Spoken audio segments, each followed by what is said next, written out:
அன்பு தேவ பிள்ளைகளை ஆண்டவராக இயேசுவின் நாமத்தினாலே உங்களை அன்போடு வாழ்த்துகிறேன். இந்த மண்ணுலக வாழ்க்கையில் நமக்கு கிடைத்த அரிதான ஒரு பொக்கிஷம் என்னவென்று சொன்னால் பரிசுத்த வேதாகமம் தான். இந்த பரிசுத்த வேதாகமத்தை பலர் நினைத்துக் கொண்டிருக்கிறார்கள் ஆதியாகமம் தான் முதலாவது எழுதப்பட்ட புத்தகம் என்று. அதிலே சிருஷ்டிப்பின் வரலாறு இருப்பதினாலே அப்படி யோசிக்கின்றார்கள். ஆனால் உண்மை என்னவென்று சொன்னால் யோபுவின் சரித்திரம் தான் முதலாக எழுதப்பட்ட வேதாகம புஸ்தகம். மிக தொன்மையானது.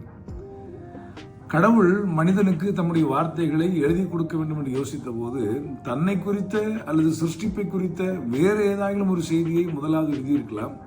ஆனால் யோபுவின் சரித்திரத்தை அவர் எழுத முனைந்தார்.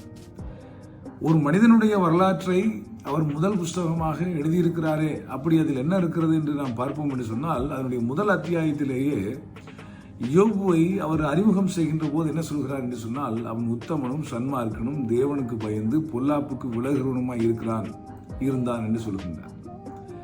இந்த யோபுனுடைய கேரக்டரை முதலாவது சொல்லிட்டு அதுக்கப்புறம் அவனுக்கு 7 குமாரனும் 3 பிள்ளைகளும் என்று சொல்கிறார். அதற்கு பிறகு அவனுக்கு இருந்த ஆஸ்திகளினுடைய டிஸ்கிரிப்ஷனை சொல்றாரு.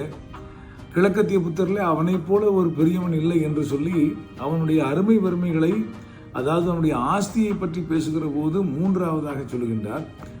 முதலாக ஒரு யோபு என்கிறதான ஒரு மனிதனை குறித்து பேச ஆரம்பித்த பொழுது தேவன் அவனுடைய ஸ்வபாவத்தை குறித்து, கேரக்டரை குறித்து முதலாவது பேசுகின்றார். நாம் கற்றுக்கொள்ள வேண்டிய மிக அவசியமான பாடம் என்னவென்று சொன்னால், புதிய உடன்படிக்கையின் கீழே புதிய ஏற்பாட்டின் விசுவாசிகளாக இருக்கிற நாம் கிறிஸ்துவை நம்முடைய வாழ்க்கையில நாம் வெளிப்படுத்த வேண்டும். பழைய ஏற்பாட்டில் யோபுனுடைய வாழ்க்கையிலிருந்து நாம் கற்றுக்கொள்ள வேண்டும் என்று தேவன் விரும்பின அல்லது யோபுவை நமக்கு அறிமுகம் செய்ய விரும்பின போது தேவன் முதலாக அவருடைய முன்னுரிமையாக இருந்தது என்னவென்று சொன்னால் யோபுவினுடைய சுபாவம். இதை கேட்டுக்கொண்டிருக்கிற தேவ பிள்ளைகளே, அப்போஸ்தலர் நடவடிக்கைகள் 17ஆம் அதிகாரத்தினுடைய 11ஆம் வசனத்தை வாசிக்கின்ற பொழுது தெசலோனிக்கேயிலே உள்ளவர்களை பார்க்கிலும் பெரிய பட்டணத்தார் நற்குணசாலிகளாக இருந்தார்கள் என்று சொல்லப்பட்டிருக்கிறது. அதற்கு காரணம் அங்கேயே எழுதப்பட்டிருக்கிறது, அவர்கள் தினந்தோறும் வேத வசனங்களை ஆராய்ந்து பார்த்தார்கள் என்று சொல்லி. இந்த வேத புஸ்தகத்தை ஆராய்ந்து பார்க்கிற, தினந்தோறும் கிரமமாக வாசிக்கிற, வாரம் தவறாமல் ஆலயத்துக்கு போய் கர்த்தருடைய வார்த்தைகளை தியானிக்கிறவுடைய வாழ்க்கையில ஜீவிய மாற்றம் இருக்க வேண்டும். நாம் நற்குணசாலிகளாக இருக்க வேண்டும்.